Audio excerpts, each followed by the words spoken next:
The FBI bias still front and center as news alarms are raised on Capitol Hill. Senate Homeland Security Committee Chair Ron Johnson says he has learned of an anti-Trump secret society within the Bureau attended by top-level employees.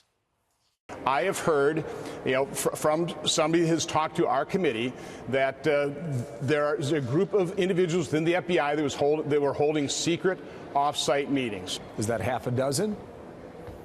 What's the number? Again, I can't really put a number on it right now, but more than just Strzok and Page. But understand, Strzok and Page were very high level within the FBI. I mean, Peter Strzok's title was FBI Deputy Assistant Director of the Counterintelligence Division. These aren't low-level underlings. These are individuals that had access to the highest level, including the director of the FBI. The revelations first came to light through newly released text messages between former special counsel investigators Peter Strzok and Lisa Page. Their texts also raised new questions about Jim Comey's testimony to Congress about the Clinton investigation. John Ratcliffe says Comey could be called again to testify about inconsistencies. He said that no decision was made to charge Hillary Clinton or to not charge her with mishandling classified information until after her July 2nd, 2016 interview with the FBI. The problem is these texts indicate that Page and Strzok and Lynch and virtually every member of the mid-year exam team knew days, weeks, and in some cases months before that she wasn't going to be charged. And that's simply inconsistent with the testimony that he gave under oath. If all the folks working for the director knew that she wasn't going to be charged, I think the director had to know. Meanwhile, there are 5 months' worth of missing messages between Strzok and Page. Today, we're learning how they may have mysteriously disappeared. The FBI tells Fox News, quote, a few thousand cell phones of employees were affected by a technical glitch between December 2016 and May 2017, which prevented messages to be stored or uploaded to the Bureau's archive system. Kimberly, I want to start with you on these missing text messages. The FBI's primary job is, I think, data collection and evidence collection, and they have multiple backup layers, triple backup, quadruple backup, and those prevent against earthquakes and 9/11 attacks and fires. To blame it on a glitch, they've got to be recoverable. I think they might just be buying time. What do you think? There's plenty of cases that I've prosecuted where people have tried to destroy evidence. I always get it. So you have to know who to go to. But Right. the FBI, they should be able to pull it together. Can you imagine if every investigation they did was thwarted by people who tried to obstruct justice and delete emails and do things like of this nature? But when you look back at the Hillary Clinton investigation, look how that was handled, and the bleach bit and the destruction of evidence, et cetera, et cetera. This is very disconcerting. But I do want to say that obviously the majority of FBI agents and men and women that work there, they're outstanding and committed and dedicated and fantastic, and we really owe them so much because they make hardly any money. They work incredibly long hours to keep us safe domestically. So when you see something like this, I'm glad that the people who have been like a couple of bad apples are being, rooted out, because you want always a fair and impartial investigation. And what I'm concerned about now is that why are these missing? I do believe they'll be able to recover any kind of deleted files. There's tremendous technology and forensic recovery to do just this. For people, obviously people don't want to get caught. They don't want to leave stuff like that out there. So they try to delete it and remove it so it cannot be used against them. However, if the FBI can't do this and pull it together and get it, we got a problem. Big problem. Yeah, Kimberly brought up the Hillary Clinton situation. And so you're looking right at me. Yes, Marie, we're going to direct this question to you. So Comey has some inconsistencies. He said under oath that he never decided to charge Hillary Clinton before he interviewed her. He was going to wait till after the interview. Now we have the exoneration letter. And we have the texts between Strzok and Page that say that Lynch, the Department of Justice chief, knew that the fix was in on Hillary beforehand. So if Comey comes back, do you think Comey's in trouble? I don't. I actually don't. I think Jim Comey took a lot of notes. I think he wrote everything down. And nothing we've heard proves that he said anything incorrect in testimony. And fine, bring him back.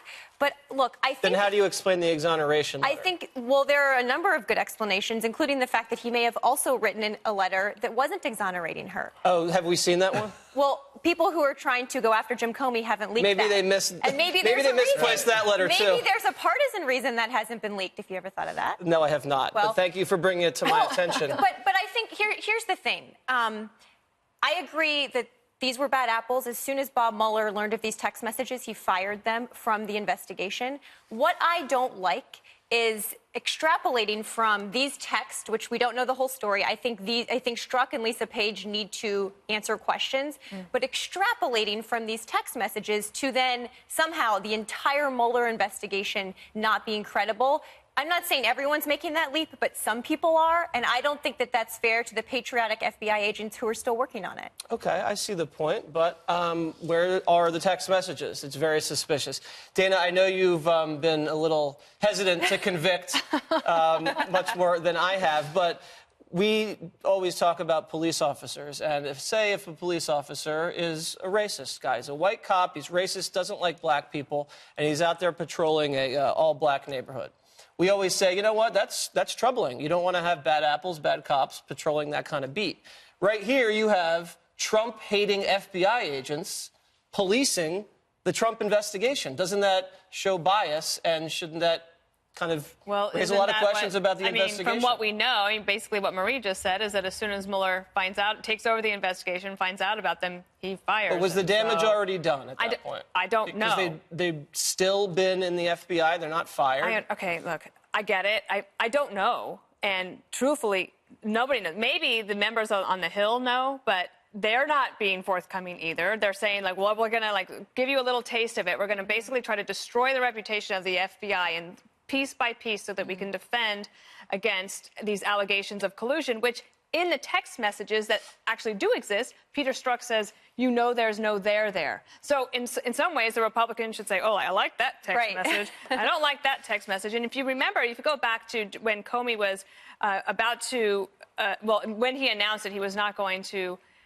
prosecute Hillary or not recommend it, at the time, we had many people on the Trump campaign, supporters of the Trump campaign, saying that they had sources within the FBI saying that all throughout the FBI, there were so many agents who were furious at Comey because they could not stand Hillary Clinton. They could not believe this happened. So it's hard for me to believe that now all of a sudden that same FBI is rife with people who actually hate Trump and they're actually pro-Hillary. And now so then just before we came down here, the Democrats now have written their own memo. Okay, so now you have one partisan memo versus another partisan memo, and both are like, I might reveal it. I might reveal it if I just could.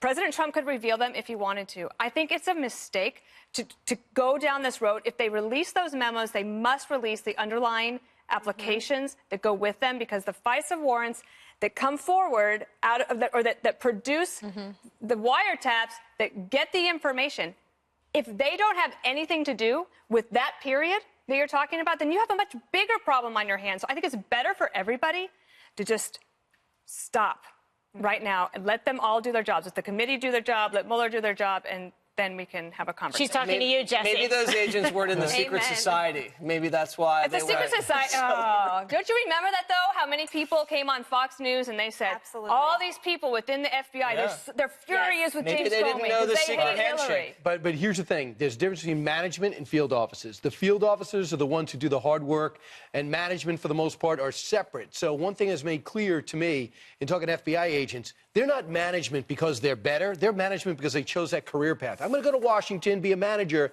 as opposed to be in the field office and follow cases. So Andy McCabe couldn't necessarily be the second best FBI agent in the country. He just happens to be the deputy who chose that path for his career. A couple of things on this. On James Comey. If the memo's correct, Comey's got a problem. He said in September 2016, when asked, did you make the decision about Hillary Clinton to recommend criminal charges related to the classified information before or after Hillary Clinton was interviewed? He says only after. He said she maybe lied in the interview in a way, she did not lie in the interview in a way that we could prove. I didn't know what was going to happen before that interview. So he's already on the record saying he didn't make up his mind. So he's got to come up with an answer for that. On the on the problem with Samsung. Samsung called in the middle of the show today on Fox and Friends because we were talking about Samsung. Was there a problem with their equipment? They say, we believe that Samsung devices are not the cause of this issue. We will fully cooperate with any investigation. And then Fox News learns a few thousand FBI employees' cell phones were affected by a technical glitch. They say we have 35,000 agents, about 10% were looked at, and they're taking steps now to possibly recover the text messages. So that's an issue. I actually think that the FBI is grown up enough and smart enough to understand we're not saying anything bad about them. We're saying something questionable about these two in particular. Not too thrilled with Bruce Orr and his wife on Fusion GPS either. And I think we have the right to question. For example, if you're in an organization that's running well and 4 or 5 bad apples do some horrible things, it should not reflect on us. We know that well. Yes. Okay. So that's what I'm saying. That's true of all corporations. Right. And I'm sorry, I am not correct. Definitely true. Dana made the point that Strzok, when he was invited to join the Mueller team, said that, you know, he didn't really see a lot of there with the collusion case, and he was reticent to join. Because it's not going to help his career. It's like, that, why would I want to go do that? There's nothing there. He didn't see it. And then a subsequent text, he said something about wanting to take care of unfinished business, based off what wasn't a result of the Hillary Clinton campaign. And then a subsequent text mentioned impeachment. So you're right. When you look at, you don't have the context, but there's another reason for him to join the Mueller team. Do you think the Mueller team at this point is compromised, yes or no? Well, I think there's certainly an air of impropriety in terms of as it relates to it. But, you know, we don't know all the evidence and facts yet, but I think questions need to be asked and answered. And I think that, you know, Attorney General Jeff Sessions is also aware of everything that's going on.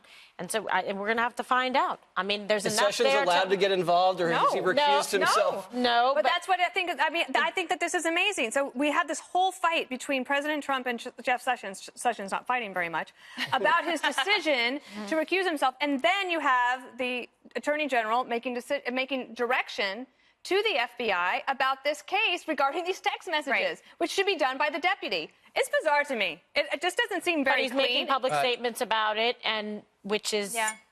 I think Mueller's got to continue, too, though. I don't think anything here stops Mueller from going forward at all. I think that's a huge lead. I think the fact that he fired Strzok is in his favor, but did something happen? Now, this is a question.